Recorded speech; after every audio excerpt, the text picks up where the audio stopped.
रात्री सुमारे 10:15 वाजण्याच्या सुमारास मिरज येथील छत्रपती शिवाजी महाराज चौक परिसरातील ब्रदर्स अड्डा या कॉफी शॉपमध्ये धक्कादायक दरोड्याची घटना घडली।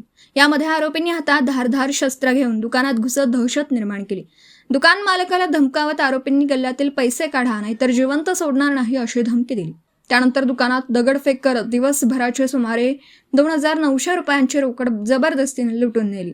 या घटनेमुळे परिसरात भीतीचं वातावरण निर्माण झालं। या प्रकरणी मिरज शहर पोलीस ठाण्यात गुन्हा दाखल करण्यात आला। गुन्ह्याचं गांभीर्य लक्षात घेऊन पोलीस अधीक्षक संदीप घुगे, अपर पोलीस अधीक्षक कल्पना बारावकर आणि उपविभागीय पोलीस अधिकारी प्रणिल गिल्डा यांच्या मार्गदर्शनाखाली तपास सुरू करण्यात आला। पोलीस निरीक्षक किरण चौगुले यांच्या नेतृत्वाखालील पथकाने तात्काळ कारवाई करत आरोपींचा शोध घेतला।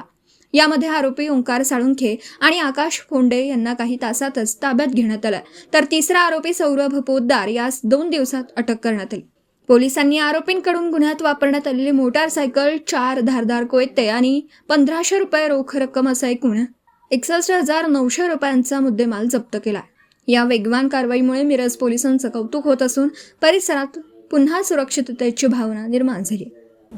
दिवसभरातील घडामोडींचा आढावा घेण्यासाठी पाहत रहा N24 मराठी न्यूज चॅनल।